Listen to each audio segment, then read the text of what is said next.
हम चैप्टर 7 शुरू करने जा रहे हैं। चैप्टर का नाम है aggregate demand and related concept. Aggregate demand and related concept. Aggregate demand का मतलब क्या होता है? सबसे पहले तो हमें सीखना पड़ेगा कि डिमांड का मतलब क्या होता है। डिमांड का मतलब क्या होता है बताइए। Demand refers to various quantities of a commodity that a consumer is willing and able to buy at different possible prices during given period of time। किसी एक पर्सन की डिमांड को हम क्या बोलते हैं? Individual demand. और पूरी कंट्री की डिमांड को हम क्या बोलेंगे? Aggregate demand. तो ये शुरू करते हैं। Aggregate demand refers to total value of final goods and services। Aggregate demand refers to total value of final goods and services which all the sector of, देखिए अंडरलाइन कीजिएगा इस लाइन को, total value of final goods and services which all the sectors of an economy। कितने sector होते हैं? Primary sector, secondary sector और tertiary sector. तीनों sector plan कर रहे हैं खरीदने के लिए, खरीदे नहीं है, खरीदने के लिए प्लान कर रहे हैं, तो उसे क्या बोलोगे आप? Aggregate demand. Total value of final goods and services which all the sectors of an economy are planning to buy is known as aggregate demand। और एक पीरियड में, अकाउंटिंग पीरियड में, ठीक है। अब आगे मैं आपको बताता हूँ एग्रीगेट डिमांड के कंपोनेंट्स क्या क्या होते हैं। Aggregate demand broadly refers to total demand for final goods and services in the economy. Aggregate demand refers to total demand for the final goods and services in the economy। Final goods और services की तो जो total demand economy में, उसे आप क्या बोलोगे? Aggregate demand, ठीक है।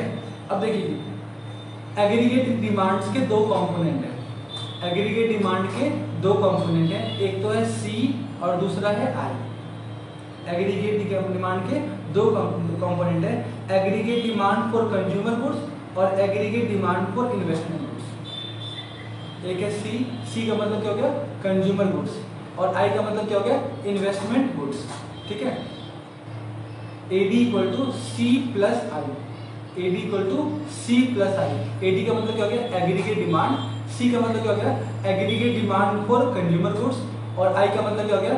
Aggregate demand for investment. अब देखिए ये जो आई है ना, आई, सी प्लस आई, तो जो आई है किन्स, जेएम केन्स का ही थ्योरी है।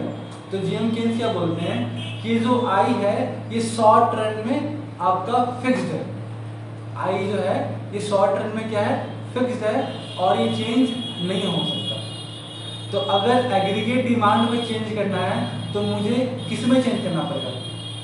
सर आपने तो बताया एग्रीगेट डिमांड का फॉर्मूला है AD equal to C plus I, और आप बोल रहे हो आई फिक्स्ड है। तो अगर मुझे एग्रीगेट डिमांड को बढ़ाना है तो मुझे कंजम्पशन को बढ़ाना पड़ेगा, और एग्रीगेट डिमांड को घटाना है तो कंजम्पशन को घटाना पड़ेगा, क्योंकि आई क्या है? फिक्स्ड है ना। तो ये पढ़ते आगे। Of the components consumption expenditure accounts for the highest proportion of GDP. जो सी है ना, aggregate demand for consumer goods, उसका प्रोपोर्शन हाई है। मैंने आपको बताया था, क्योंकि इन्वेस्टमेंट क्या है हमारा? फिक्स्ड है। In simple economy, the variable I मतलब investment is assumed to be determined exogenously and constant in the short run। Investment हमारा क्या है? शॉर्ट रन में फिक्स्ड है। Therefore, the short run aggregate demand function can be written as AD equal to C plus I dash, C plus I dash। और I dash का मतलब क्या हो गया? I जो है हमारा वो क्या है? फिक्स्ड है। I का मतलब हो गया? I हमारा फिक्स्ड है, where I remains constant। In short run, aggregate demand depends largely on the aggregate consumption expenditure। तो शॉर्ट रन में बिकॉज इन्वेस्टमेंट क्या होता है? फिक्स्ड होता है। इन्वेस्टमेंट हमारा फिक्स्ड होता है, तो एग्रीगेट डिमांड किसके कारण जनरेट होता है? तो आप बोलोगे सर कंजम्पशन के कारण जनरेट होता है, ठीक है ना। तो इसका हम डायग्राम करते हैं। देखिए जी, एडी इक्वल टू क्या है? सी प्लस आई। सी बोले तो कंज्यूमर गुड्स और आई बोले तो इन्वेस्टमेंट, और हमें पता है इन्वेस्टमेंट क्या है? शॉर्ट रन में फिक्स्ड है, तो इसके आप ऊपर क्या लगा दोगे? आप डैश, ठीक है। मतलब क्या हो गया? फिक्स्ड। तो इन शॉर्ट रन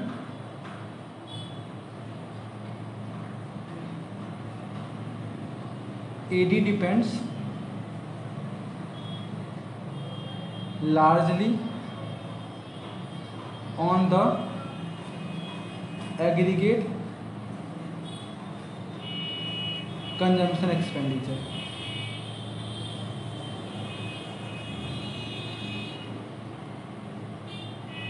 अब इसका डायग्राम बताता हूँ। तो डायग्राम से पहले मैं आपको शेड्यूल सिखाऊंगा, ठीक है। तो देखिए ये इनकम है Y,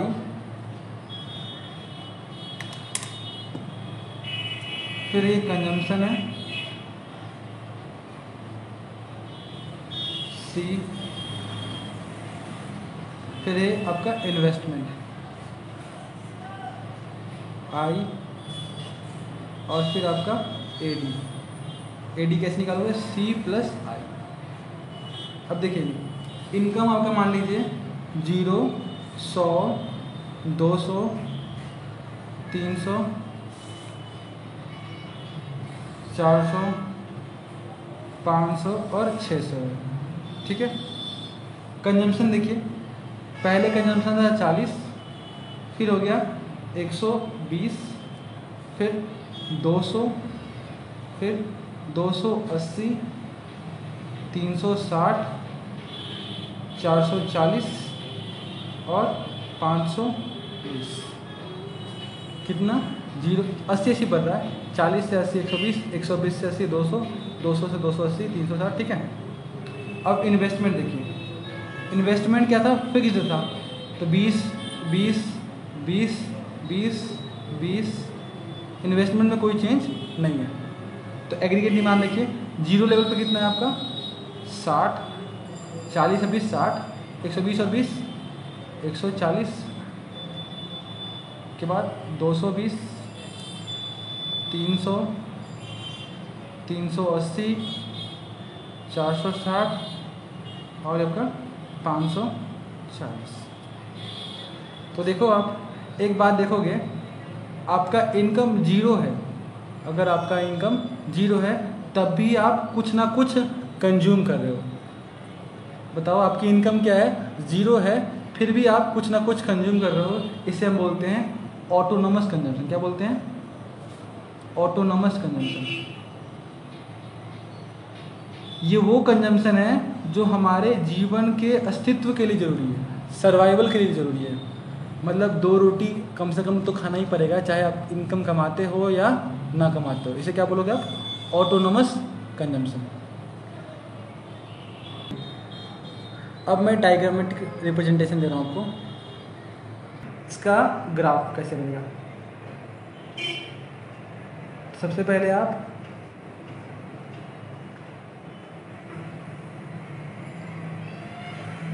इसे बोलोगे OX Y। एक्स एक्सिस पे आप इनकम दिखा रहे हो, इनकम को आप Y से रिप्रेजेंट कर सकते हो, और यहाँ आप दिखा रहे हो एग्रीगेट डिमांड, ठीक है। या फिर यहाँ पर एक्सपेंडिचर भी ले सकते हो आप। अब देखिए जी कैसे बनाना है। या तो आप डायग्राम को पुट कर लो, 0, 100, 200, तो ये हमारा हो गया।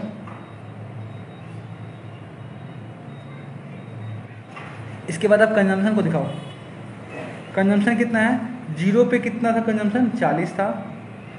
फिर 100 पे कितना हो गया? 120। फिर 200 पे कितना हो गया? 200। 200 पे कितना? 200। थोड़ा मोड़ा मतलब गड़बड़ हो जाएगा, कोई दिक्कत नहीं है। 300 पे कितना है? 280। 300 पे 280। तो आप देखोगे आपका C कुछ ऐसा बनेगा, ठीक है, हमारा C कंजम्पशन, ठीक है। फिर हम बनाएंगे AD। AD देखो 0 पे कितना है? 60। 0 पे कितना है? 60, इसके कहीं ऊपर आएगा। उसके बाद 100 पे कितना है? 120। 100 पर 120, सॉरी 100 पर कितना है? 140। 100 पर 140। तो आपका AD का कुछ फिगर ऐसे आएगा।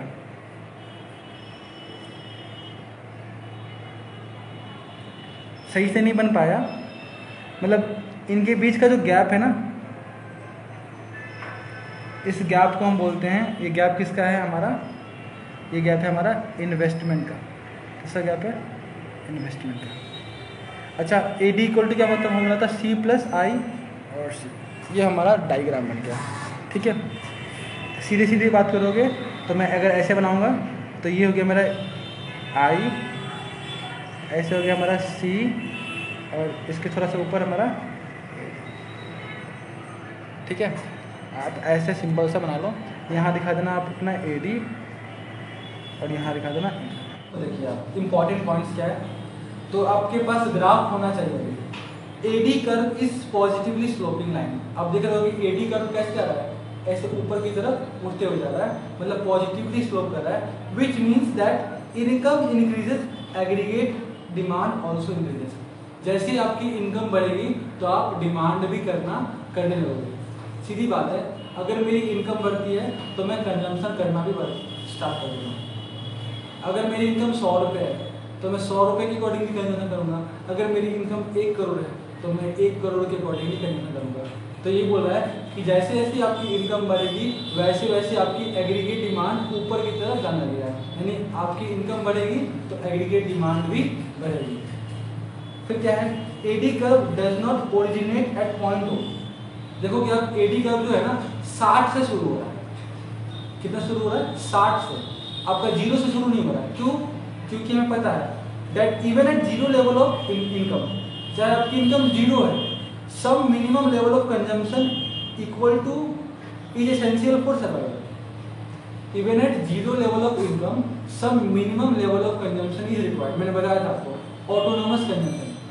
आप देखते होंगे पुरानी हिंदी फिल्में, तो वहाँ पर एक पर्सन होता था PF का, उसके पास इनकम 0 होती थी, लेकिन दारू के ठेके के पास जाता था वो, और बेहोरा जैसे करते हैं, और वहाँ पर बोलता था दारू दे दे, भले उसकी इनकम क्या है, 0 है।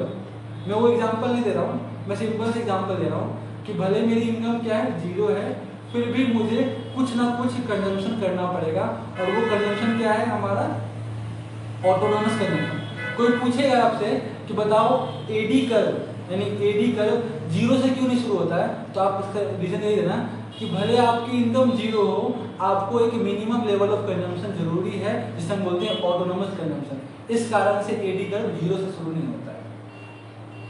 और एक इंपॉर्टेंट लाइन ये भी बोल रखा है क्या, investment curve is a straight line parallel to X axis. Investment curve कैसा है, स्ट्रेट लाइन। मैंने आपको बताया था कि चाहे आपकी इनकम 0 है, चाहे इनकम आपकी 100 है, 200 है, 300 है, आपका बेसिक इन्वेस्टमेंट है, तो इन्वेस्टमेंट कैसा होगा आपका, स्ट्रेट लाइन। क्योंकि ये बोल रहा है क्या, because according to Keynes level of investment remains constant at all level of income during short period. Short period में आपका इन्वेस्टमेंट क्या है, सेम, चाहे आपकी इनकम 0 है, चाहे इनकम आपकी ज़्यादा है, आपका इन्वेस्टमेंट शॉर्ट रन में सेम। ठीक है, इसलिए आप देखते हो कि इन्वेस्टमेंट ऐसा है हर लेवल, चाहे आपकी इनकम 0 है तब भी 20 है, 100 होगी तभी 20 है, 200 होगी तभी 20 है। तो इसलिए क्या है, हमारा इन्वेस्टमेंट का ऐसा है। ठीक है ना। Money value of final output is distributed as rent, wages, interest and profit among factors of production who helps produce the output। देखो, अगर आपने कोई आउटपुट बनाया तो आउटपुट बनाने के लिए आपने क्या यूज किया होगा, फैक्टर्स ऑफ प्रोडक्शन यूज किया होगा। और फैक्टर्स ऑफ प्रोडक्शन कौन कौन से होते हैं, लैंड, लेबर, कैपिटल और इंटरप्रीन्योर, तो या फिर ऑर्गेनाइजर। तो उनको आपने क्या किया होगा, लैंड के बदले आपने दिया होगा रेंट, लेबर के बदले आपने दिया होगा वेजेस, और अपने कैपिटल के बदले दिया होगा इंटरेस्ट, और ऑर्गेनाइजर को सैलरी दिया होगा। और आपको याद होगा जब हमने इनकम मेथड किया होता नेशनल इनकम, तो मैंने आपको सिखाया था rent plus interest plus profit plus salary, सबको ऐड कर देते हो तो क्या रहता है हमारा नेशनल इनकम। तो मैं बोल सकता हूँ since sum of factor income, rent, wages, interest and profit at national level is called national income. सबको जोड़ दोगे तो क्या बोलोगे कि वो क्या है, नेशनल इनकम है। सो देयरफॉर एग्रीगेट सप्लाई या फिर output is equal to national income. तो aggregate supply is equal to national income. ठीक है, तो हमने सीख लिया aggregate supply is equal to national income. क्यों, क्योंकि देखो एग्रीगेट सप्लाई का मतलब क्या होगा, total value of output which you are willing to supply in the economy. और आउटपुट को बनाने के लिए हमें देना पड़ता है फैक्टर ऑफ प्रोडक्शन को पेमेंट, और फैक्टर्स ऑफ प्रोडक्शन पेमेंट देते हो आप wages, rent, wages, interest and profit, और इनको सबको ऐड कर दोगे तो हमें पता है वो किसके इक्वल होता है, नेशनल इनकम के। तो aggregate supply is equal to national income, ठीक है ना। अब देखिए आपको पता होगा a major portion of income is spent on consumption of goods and services and balance is set। जितना पैसा आपने कमाया अब उसका एक मेजर पोर्शन हमारा खर्च हो जाता है कंजम्पशन, और जो पैसा बच गया उसे हम क्या कर लेते हैं, सेविंग कर लेते हैं। आपने मान लो कमाया 100 रुपये, तो 100 रुपये में से आपने 70 रुपये कंज्यूम कर लिया, 30 रुपये का कर लिया आपने सेव। तो एग्रीगेट सप्लाई के दो कंपोनेंट्स हो गए, एक तो हो गया कंजम्पशन और दूसरा हो गया saving. Thus national income Y और aggregate supply S is the sum of consumption expenditure C और सेविंग एस, ठीक है। अब आइए इसके भी डायग्राम पढ़ते हैं। Aggregate supply is equal to Y, Y क्या हमारा नेशनल इनकम। इसका लॉजिक मैंने आपको दे दिया। लॉजिक क्या था, aggregate supply is equal to value of final goods and services जो प्रोड्यूसर विलिंग टू सप्लाई है। अब फाइनल गुड्स के लिए आपको क्या करना पड़ता है, फैक्टर्स ऑफ प्रोडक्शन को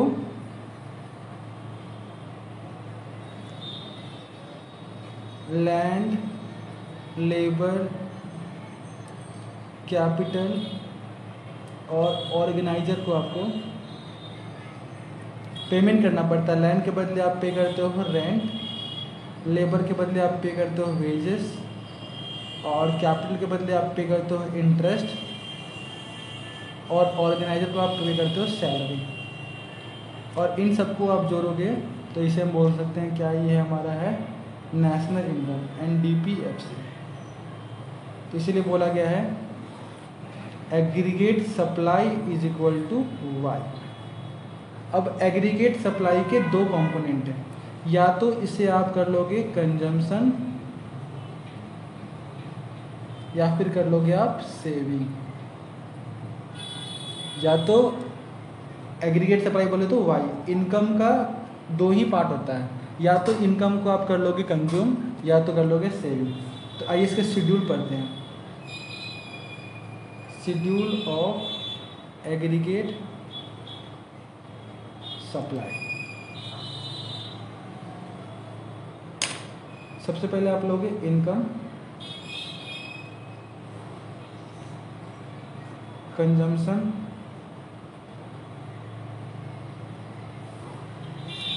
सेविंग और एएस एग्रीगेट सप्लाई। इनकम वही सेम एग्जांपल 0, 100, 200, 300, 400, 500 और 600। Consumption 80-80 gap 40, 120, 200, 280, 360, 440, 520। सेविंग देखो आपकी इनकम कितनी है, 0 है, कंज्यूम कितना कर रहे हो 40, यानी -40 का सेविंग है, मतलब नेगेटिव सेविंग है, क्योंकि भाई इनकम आपकी क्या है 0 है और इनकम 0 और खर्च कर रहे हो कितना 40, यानी अभी तो आप उधार में चल रहे हो। फिर देखो इनकम कितनी होगी आपकी 100 और कंजम्पशन कितना है 120, अभी भी कितना उधार में चल रहे हो 20।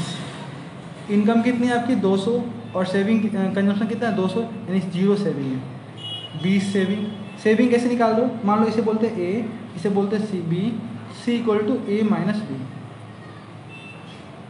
यहाँ आपकी 40 सेविंग है, 60 और 80, और aggregate supply equal to C plus S, C plus S. 40 minus 40 कितना हो गया 0, 120 माइनस 20 कितना हो गया 100, 120, 200 प्लस 0 200। एक आप चीज़ नोट करोगे ना, एग्रीगेट सप्लाई इनकम के इक्वल हो गया। देखो 0 0 100 100 200 200, यहाँ पे देखो 280 प्लस 20 300, 300 300, 360 60 प्लस 40 400, देख रहे हो ना, 500 और 600। इसका फिगर बनाना सीखना है।